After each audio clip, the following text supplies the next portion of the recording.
Salom odamlar. Uzoqdan afsusdan so'ng yana ko'rishib turganimdan xursandman. Bu galgi videomizda biz sizlar bilan eFootballga kelgan 5.2 yangilanish haqida gaplashamiz. Demak, dastlab sizlar bilan eFootballdagi yangi sozlamalar haqida gaplashsak, undan so'ng yangi keladigan o'yinchilar haqida alohida ma'lumot beraman. Agar videolarimni davomiy chiqishini xohlasangiz, mana shu videoga like bosib, uni kuzatishda davom eting.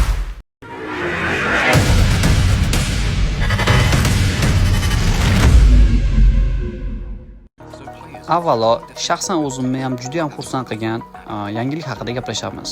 Demak, ko'rib turganinglardek, eFootballning himoyasi bunaqa endi taxta bo'lib qolmaydi. eFootballni mana shu yangilanishdan so'ng himoya eski holatiga qaytadi. Ya'ni mana bu holatda himoyachilar uxlab qolmasdan to'p uchun hujumchilar bilan baravar kurashishadi. Ayniqsa ularning fizikal holati, ya'ni jismoniy holati ancha yaxshilanadi degan taxminlar ham bor. Aynan sizni hujumchingizni tezligidan qat'iy nazar himoyachi u bilan baravar yugurganda to'pga oldinroq yetib boradi. Xuddi avval bo'lganidek. Shunda istalgan odam sizni 106, 107 himoyachilaringizdan istalgan oddiy o'yinchilar yoki standart kartalar ortib o'tib keta olmaydi degani bu. Bu albatta juda ham ajoyib yangilik bo'ldi. Shaxsan o'zimga ham juda ham yoqdi. To'g'risini aytsam, oxirgi yangilanishdan keyin eFootball o'ynaga ham kelmay qolgan edi. Shu o'rinda yana bir manbaga ko'zim tushdi. Himoyachilar va hujumchilar o'rtasidagi balansni ushlash uchun eFootball shunday taktika o'ylab topgan. Ya'ni ikkinchi taymda siz himoyachilaringizni almashtirishingiz kerak bo'ladi. Chunki ularni hujumchilar bilan baravar yugurishini ushlab turish uchun ularga fresh legs deb qo'ygan, ya'ni yangi oyoqlar kerak bo'ladi. Bu degani yangi himoyachi tushirishingiz kerak bo'ladi. Bu aynan hujumchi va himoyachi o'rtasidagi balansni ushlab turish uchun, ya'ni undan oldin hujumchilar qiynalardi, yaqindan beri hujumchilarga maza himoyachilar qiynaladi. Endi mana bu yangilanishda hammasi balansda ushlashi kutilmoqda.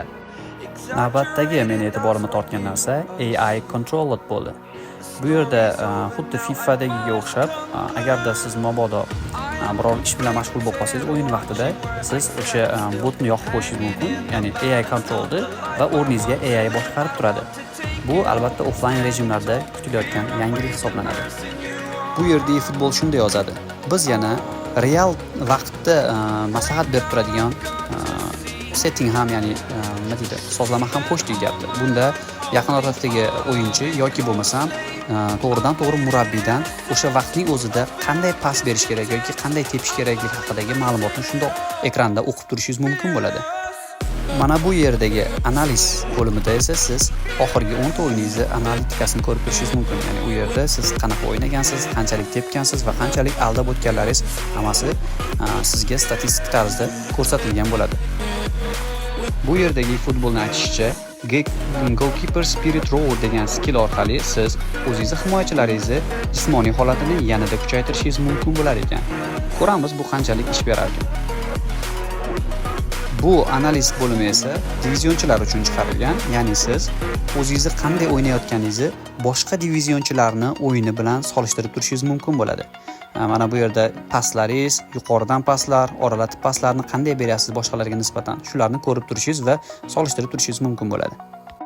Bu esa eFootballga yangi PvP event qo'shilayotganini bildiradi. Bu esa jiddiy yangilik.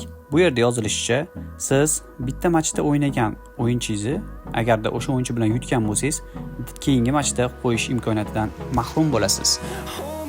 Boyagi gapimga qo'shimcha sifatida so'nggi o'ynagan 10 ta o'yiningizni natijalarini shu yerdan ko'rib turishingiz mumkin. Konami unchalik ham baxil emas, mana bu yerda yaxshi yangilik ham bergan. Endi siz boosterni o'yinchingiz registratsiyadan qaysi pozitsiyada o'tgan bo'lsa, o'sha pozitsiyasiga mos holatda 15 ta boosterchidan topishingiz mumkin.